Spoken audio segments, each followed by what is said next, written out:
Olá você, telespectadora, olá você, telespectador da TV Cultura. A partir de agora você acompanha a edição desta quinta-feira do Opinião Litoral. Participam, como todas as quintas-feiras, a bancada feminina do Opinião, a Renata Arraes, advogada, procuradora-geral do município de Santos, e a Camila Amorim, também advogada. E hoje a gente recebe com muito prazer a delegada Raquel Galinatti, que é diretora da Associação dos Delegados do Brasil. Boa tarde, Raquel. Boa tarde, doutora Renata, boa tarde, doutora Camila, boa tarde, Paulo. Uma imensa honra estar aqui hoje. A gente tem comentado aqui muitos casos de violência contra as mulheres. Você, Raquel, trabalha diretamente com essa área. Você tem um diagnóstico do porquê dessa escalada nos últimos meses ou nos últimos anos? A gente sentiu isso bastante crescer durante a pandemia, não é? Na realidade, a violência contra a mulher, ela ocorre, na maior parte, na clandestinidade, ou seja, num ambiente doméstico e familiar, em que o agressor e a vítima estão entre quatro paredes. Muitas vezes, esses crimes, eles eram silenciados por estarem normalizados, até mesmo romantizados pela própria vítima. Hoje, eu acredito que com acesso à informação, muitas vítimas estão sim tomando coragem para o primeiro passo, porque o mais difícil para resgatar essa mulher vítima de violência é ela se visualizar vítima, porque é algo muito cruel. Ela nutre um sentimento de amor e codependência emocional pelo seu algoz. Então a gente vê sim que temos leis abrangentes para coibir. Não está adiantando, porque a gente não tem políticas públicas que acompanhem a evolução dessas leis. Temos a lei, por exemplo, Maria da Penha, uma das 5 melhores leis do mundo que versam mecanismos de proteção à mulher que é vítima de violência. Mas ainda temos uma carência muito grande por parte dos poderes públicos para a implementação de estrutura para as instituições de Estado que têm essa responsabilidade de amparar essas vítimas. Agora, Renata, a delegada Raquel falou de violência no ambiente doméstico, mas a gente tem tido casos assim que ficaram bastante comentados nos meios de comunicação de violência em locais públicos, profissional, naquele caso da agressão da procuradora de registro por um procurador, né, Demétrio Macedo, que acabou sendo absolvido na semana passada, né, por esquizofrenia. Absolvido não, julgado inimputável. Ou desse outro que se tornou célebre, do Thiago Brenan, que o primeiro caso que veio à tona foi numa academia de ginástica, né? Na verdade, boa tarde, primeiramente, boa tarde, Paulo, boa tarde, doutora Raquel, bem-vinda aqui conosco, boa tarde, Camila e todos que estão nos assistindo hoje. Na verdade, não difere muito do que a doutora acabou de dizer em relação à violência contra a mulher. O que me parece é que hoje, com o acesso a mais informação e principalmente por intermédio das mídias sociais, as pessoas têm hoje a possibilidade de registrar esses fatos. Então, muitas vezes esses fatos aconteciam e a gente não ficava sabendo. Isso não saía ali da esfera da vida privada daquelas pessoas. Ou ficava a palavra de um contra a palavra do outro. Exatamente. Né? Principalmente em relação à mulher, houve o quê? Um avanço da legislação, porque a palavra da vítima era muitas vezes desprestigiada. E hoje a palavra da vítima, ela tem muita força, lógico, corroborada pelas demais provas que são colhidas acerca dos fatos. Você tem muito mais condições de dar para essas mulheres como eu posso dizer, uma resposta para aquilo que elas buscam. Porque muitas vezes as pessoas, quando sofrem esse tipo, é tanto a mulher como qualquer outro tipo de vítima de qualquer violência verbal, injúria racial, as pessoas têm aquela sistemática no nosso país de achar que não vai dar em nada, que não vale a pena. Hoje, com o uso do celular e com a possibilidade de você fazer prova muito rápida, muito contundente, mexer inclusive com a opinião pública, que é importante, faz pressão em algumas situações. A gente tem casos recentes em que a opinião pública foi muito importante para que a gente tenha a reprimenda necessária necessária, então você faz com que esses números aumentem. Obviamente, eu não acho que as pessoas tenham mudado, não. Eu acho que hoje se tem mais conhecimento do que acontece e as vítimas têm mais possibilidades de buscar essa ajuda, né? Tanto da polícia como do Poder Judiciário. Agora, Camila, aqui na bancada feminina hoje são 3 mulheres brancas, né? E o risco de agressão, de violência, estatisticamente no Brasil, é maior em relação às mulheres negras. Boa tarde. Boa tarde a todos. Doutora Raquel, é um prazer tê-la aqui conosco. Infelizmente, o que a gente tem hoje é uma classe social mais humilde de mulheres negras, de mulheres pretas.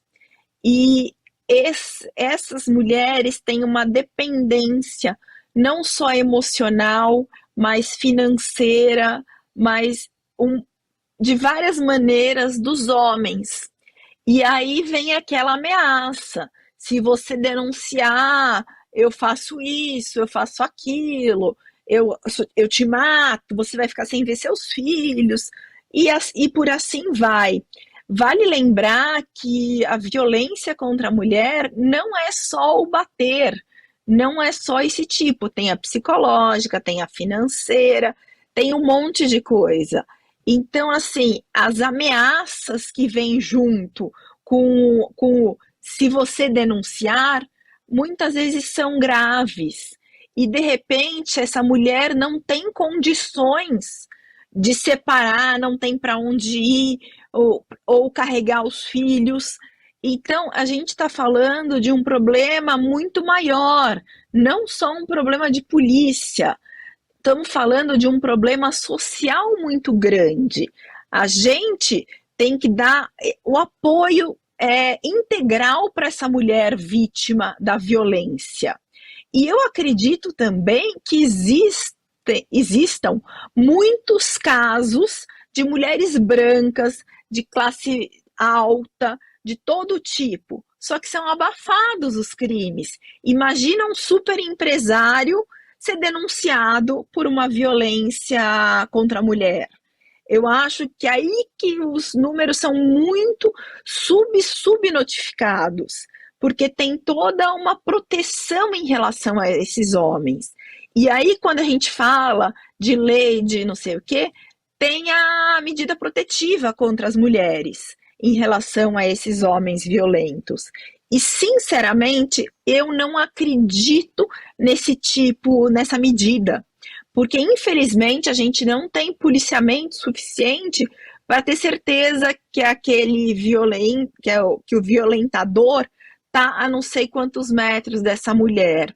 Ou quando acontece alguma coisa e essa mulher liga para a polícia, infelizmente, não tem polícia suficiente para chegar rapidamente para proteger essa mulher. Então, eu acho que a gente tem muito a fazer pela proteção de todas. Agora, nessa semana nós tivemos um caso aqui muito emblemático na Baixada Santista, um homem que ameaçou a mulher com facão em vídeo, que sequestrou a filha, que foi preso na rodoviária de Santos quando embarcava de volta para São Paulo. Ele foi preso, ficou 10 dias, que é a possibilidade da prisão, e a justiça não analisou o pedido de prisão provisória dele, né, para proteção da mulher. É bastante estranha a atitude de não urgência na análise desse caso pelo judiciário. Mas eu gostaria de ouvir de você, Raquel, em relação a essa questão, você está otimista em relação ao futuro? A gente vai conseguir diminuir a violência contra a mulher com as medidas protetivas, com o botão de alerta do governo do estado de São Paulo, para quem tem medida protetiva, com a conscientização social, ou você está pessimista, a violência contra a mulher vai aumentar? Temos que estar sempre, sim, otimistas, caso contrário, a resignação faz com que a gente retroceda todo passo e todo avanço na proteção das mulheres vítimas de violência e dos vulneráveis. Nesse caso em específico, chama a atenção, sim, o quanto elástica está a interpretação dos julgadores, até se respaldando numa teoria italiana, que é o garantismo de Ferraioli, para assegurar impunidade. Ferraioli, quando ele fala do garantismo penal, ele diz que todos os direitos da dignidade da pessoa humana constitucionais devem ser protegidos e preservados. Ele não está fazendo menção à ausência de punição daquele agressor.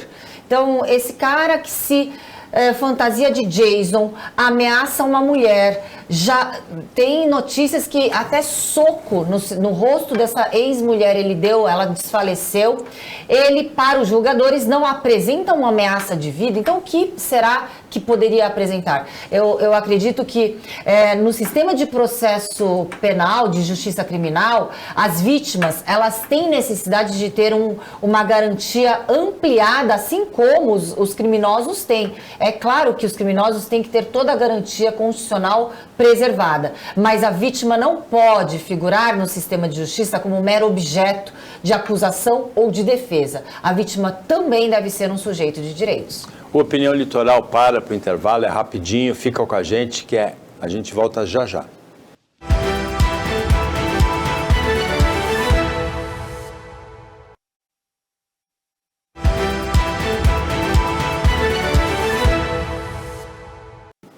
Voltando com a Opinião Litoral, bancada feminina de quinta-feira, Renata Arraes, Camila Morim, a gente recebe a delegada Raquel Galinatti, que é diretora da Associação dos Delegados do Brasil. Renata, o Instituto Pro Vítima oferece serviços gratuitos para refugiados, ainda bastante insuficiente, mas é uma iniciativa muito bacana, né? Sim, todas as iniciativas e as políticas públicas voltadas a oferecer uma rede de apoio para qualquer pessoa em situação de vulnerabilidade, e esses são pessoas essas que estão em situação de vulnerabilidade, elas sempre são bem-vindas. A gente tem o velho ditado popular, né, que a gente fala que não adianta dar o peixe, tem que ensinar a pescar. E é assim em todas as situações de vulnerabilidade. A gente precisa aprender a desenvolver políticas públicas que não simplesmente protegem as pessoas em situações emergenciais. Vale para os refugiados, vale para as pessoas em situação de rua, vale para as mulheres em situação de violência. Como a doutora veio falando aqui, se a gente não tiver políticas públicas efetivas que ofereçam uma rede de proteção para essas pessoas não vão sair dessa situação de vulnerabilidade nunca. No caso dos refugiados é a mesma coisa, você precisa oferecer a proteção para aquela situação emergencial, aquela situação iminente que a pessoa está vivendo, mas você precisa oferecer meios para que ela saia daquela situação. A gente sempre conversa aqui em relação à mulher, a gente sempre fala sobre esse assunto, infelizmente recorrente aqui no jornal, e eu sempre falo da importância de você oferecer uma rede de proteção para aquela pessoa vítima de violência. E essa rede de proteção, porque você tem ali a mulher que sofre uma violência doméstica, doutora, como se ela vai se encorajar a ir a uma delegacia da mulher, uma delegacia de polícia, oferecer uma denúncia contra a pessoa que mora com ela e voltar para sua casa, voltar para esse ambiente logo em seguida. Isso é muito complicado e muito difícil, então você precisa encorajar essas mulheres. Da mesma forma, as pessoas consideradas refugiadas, elas precisam ter o acolhimento necessário e precisam de um sistema, uma política pública realmente que proteja essas pessoas, acolha essas pessoas, uma rede de acolhimento, para que você propicie uma nova vida para essas pessoas que já vêm de uma situação extremamente difícil. Raquel, eu vi uma reportagem da Globo News nessa semana em relação aos refugiados afegãos que ficam acampados, né? Existe o acolhimento, existe a prestação de serviços gratuitos, mas para 10% deles só. é muito insuficiente, né? Exatamente.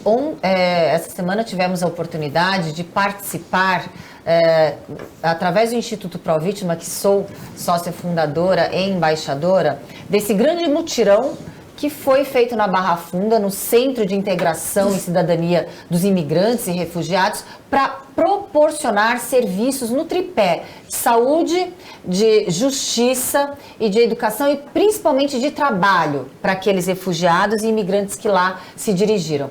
E pudemos também apoiá-los e solucionar dúvidas a respeito dos seus direitos, muitos versando direitos trabalhistas e também até recebemos informações de crimes e ali eles foram direcionados da forma adequada para os órgãos competentes para que essa denúncia tenha efetividade. Então, falar nessa temática, a gente já fala de um povo, de pessoas que fugiram, largaram seus próprios lares, os seus países de origem, com muita dor, resiliência, seja por guerras, por miséria, por fome, seja o motivo que for. Mas o Brasil, ele tem mais do que obrigação, ele tem que ter essa solidariedade com as pessoas que aqui querem reconstruir as suas vidas, dar um novo começo para uma história já marcada por dor e por resiliência. Sim, ainda é muito pouco o número de abrigos e de entidades voluntárias ali do poder público, dos poderes públicos para acolhimento dos refugiados. Então, por isso que a gente tem que dar notícia e fomentar cada vez mais essa necessidade. Camila, a Raquel falou uma palavrinha mágica, né? Reconstruir as vidas, não é? Pois é, ninguém é refugiado porque quer, né? As pessoas se encontravam em situações em que elas foram obrigadas a fugir do seu lar, a fugir do seu país. O que eu vejo hoje é que, mais do que o poder público faz, eu vejo muitas comunidades que estão fazendo pelos seus. Então, a gente vê muitos refugiados de certos países sendo acolhidos pela comunidade desse país no Brasil. E muitas vezes eles não têm nenhuma verba pública. É tudo por doação, é por ajuda vamos dizer, dos cidadãos. E aí sim a gente vê que cada vez mais falta uma política pública para tratar dessas pessoas. Porque ninguém é refugiado porque quer. Na semana passada, a gente teve o Dia dos Namorados, né, 12 de junho, na segunda-feira, e eu vi um comentário de uma psicóloga de Santos, a Paula Carvalhais, sobre a liquefação do romantismo. Ela falou que, em muitos casos, o romantismo foi substituído pela espetacularização nas redes sociais. E duas notícias de ontem mostram isso, né? Um namorado que pediu em namoro a moça no show do Jorge Mateus e viralizou, né, esse pedido. E outro, o atleta da seleção brasileira Neymar, que pediu desculpas publicamente para a namorada, que está grávida, né, por uma traição no Instagram, Renata. Os dois exemplos que ilustram claramente o que a Paula Carvalhais falou, né? O romantismo substituído pela espetacularização. Exatamente. Você foi perguntar logo para mim, a gente está aqui para dar a nossa opinião sobre esse assunto. Eu sinto muita vergonha pelo que esse episódio ocorrido com o Neymar. O Neymar, infelizmente, é um ser humano recorrente nessas atitudes polêmicas e nessa forma, né, de agir e de atuar em relação às companheiras, às namoradas dele. Nesse contexto todo, esse machismo estrutural que a gente vive na nossa sociedade, eu me sinto envergonhada de ver a atitude dele ser parabenizada e aplaudida, né? Era o mínimo que ele tinha que fazer, é se desculpar e reconhecer o erro, ainda mais na situação de você ter ali uma namorada que está fragilizada pela gravidez e toda, aí a gente vai entrar naquele contexto da vítima, né? Em qualquer situação, da vergonha que você sente diante do que as mídias sociais trazem para você. Então, realmente, é uma espetacularização de tudo. E hoje as pessoas, elas querem lacrar a qualquer custo. O Neymar acaba lacrando sem querer, ele se diz perseguido pela mídia, mas ele acaba dando sempre a munição que a imprensa, que as mídias de fofoca e desse tipo de notícia precisam para se alimentar, né? E acaba causando esse tipo de constrangimento às pessoas que estão ao redor dele e a ele próprio. E em relação ao pedido de namoro, a gente vê corriqueiramente isso, é gente pedindo namoro no paraquedas, é gente pedindo em namoro na festa do peão, é gente pedindo namoro em tudo quanto é lugar. E as pessoas, elas têm realmente, as mídias sociais, elas estão fazendo com que as pessoas, elas se alimentem dos likes. E é isso que parece que está importando mais do que realmente o romantismo da data. Raquel, você prefere o romantismo expresso assim na relação a dois, em ambientes mais íntimos, ou gosta dessa espetacularização? É muito interessante que Bauman falava muito bem da modernidade líquida, dos amores líquidos, da superficialidade e da facilidade de substituição desses amores e dessas relações interpessoais. É muito delicado falarmos sobre relacionamento e qual foi o trato ali entre um casal.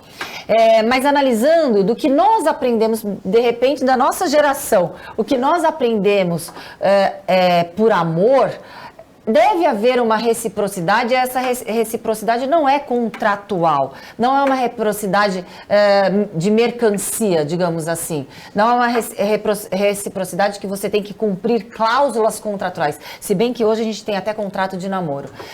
Ali na situação eu vejo a necessidade, sim, por ele ser público, de ter que publicamente pedir desculpas por um ato que eu até julgo de violência psicológica, porque a traição você deixa a pessoa em estado vexatório, em estado de humilhação, de estado de insegurança, você causa um constrangimento e uma dor interna para quem é traído. Só tem uma outra possibilidade, que não exista uma relação sentimental e sim contratual. Aí, claro que uma violência psicológica não pode ser configurada. Mas eu acredito que esse tipo de constrangimento, as pessoas públicas, elas devem também saber que hoje, com a rapidez de informações e essa necessidade ávida por realities, o tempo todo numa tela de celular, faz com que alguns valores sejam deturpados.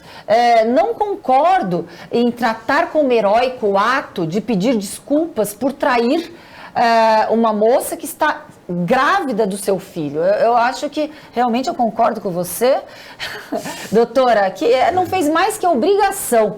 Deveria, inclusive, deixar... Eu não sei se esse pedido de desculpas é um salvo-conduto para uma prática reiterada, porque cada vez que faz uma prática dessa forma ele pede desculpas, já zerou ali todo o débito que ele teria, e as práticas são reiteradas. Então, realmente, é algo que ainda está longe do meu entender do que é amor para certo tipo de casal e de relacionamento.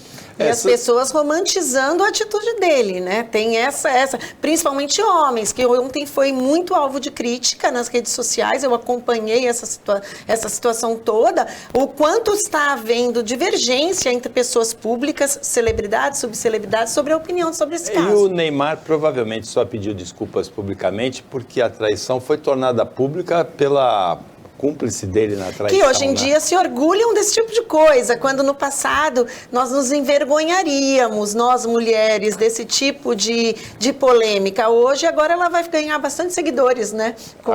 Agora, Camila, são dois episódios diferentes, né? Um do início de um relacionamento, outro de um problema no relacionamento, mas os dois com a mesma tendência de espetacularização das relações líquidas, como definidas pelo Bauman, que a Raquel lembrou aqui. Como a doutora Raquel falou, hoje todo mundo quer like. Então, o pedido de casamento num show vai atrair muitos likes, vai virar mídia, parará, parará.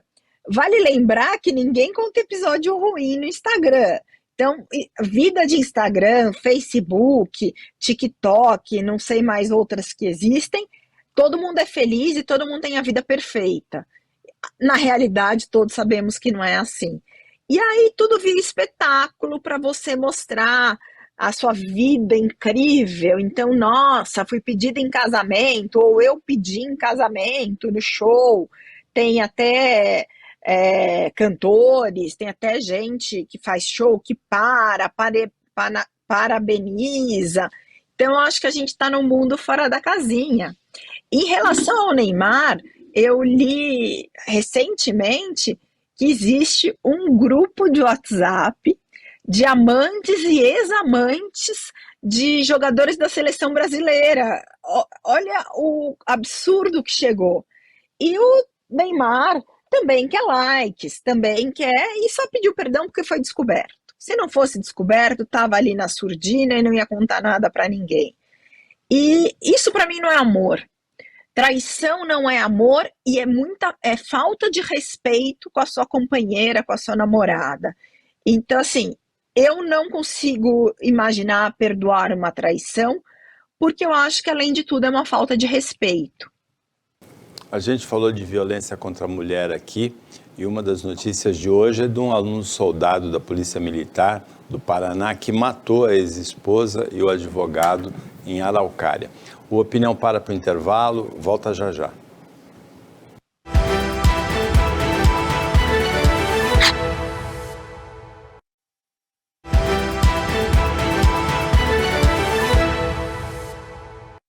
Voltando com a Opinião Litoral, desta quinta-feira, agora é o último bloco, a bancada feminina de quinta, Camila Morim, Renata Reis, e hoje a gente recebe com muito prazer a delegada Raquel Galinatti, diretora da Associação dos Delegados do Brasil. Raquel, o Senado aprovou ontem a indicação do Cristiano Zanin para ex-advogado do Lula, em processos importantes, né? Inclusive conseguiu anulação de julgamentos que possibilitaram ao Lula concorrer e ganhar a eleição presidencial do ano passado para o Supremo Tribunal Federal. Há episódios que não tem nada de ilegal como esse, mas são claramente imorais, antiéticos, né? Indicação pelo presidente da República, do advogado, amigo pessoal dele, defensor dele em várias causas, para o Supremo Tribunal Federal, onde causas políticas vão ser julgadas, isso é um absurdo. O Lula não é a primeira vez que ele faz isso, ele fez isso com o Toffoli também, o Bolsonaro fez com o André Mendonça também, dizia que era um ministro terrivelmente evangélico, mas dentro da lei, será que a gente precisa mudar a lei? Como é que a gente pode resolver isso? Primeiro que causa, sim, um desconforto para a população, sabendo que as instituições de Estado estão já carentes de credibilidade. A população já não acredita mais nas instituições de Estado. E atos assim, que violam a transparência do processo, que violam a impessoalidade, até preceitos previstos na Constituição, como premissas basilares da administração pública, a gente vê que causa, sim, um desconforto quando os poderes que deveriam ser independentes e harmônicos entre si estão já entranhados e mesclados e misturados. Quando a gente fala que o chefe máximo do executivo nomeia daqueles que irão integrar a corte máxima do judiciário ali para causas principalmente não só jurídicas, mas políticas, para decisões que afetam todo o Brasil, claro que causam desconforto. Não existe nada que tenha preceitos de vedação legal, mas para que um administrador, para que um político consiga resgatar a sua credibilidade com a população, em que ele não seja taxado de confundir o público com o privado, uma situação dessa nunca deveria acontecer. Camila, eu pensei que haveria uma revolta muito grande nas redes sociais em relação a essa indicação, não houve. Eu pensei que haveria uma revolta política em relação a essa indicação, também não houve. A gente viu que muitos políticos de oposição, bolsonaristas, adeptos do bolsonarismo, votaram na indicação favoravelmente, porque foi 58 votos a 18, né? E isso talvez se deva à orientação jurídica do Cristiano Zanin, que é a garantista, e não aquela orientação mais heterodoxa que foi adotada na Lava Jato, né? Camila caiu, Renata. Vamos lá, oi. Camila.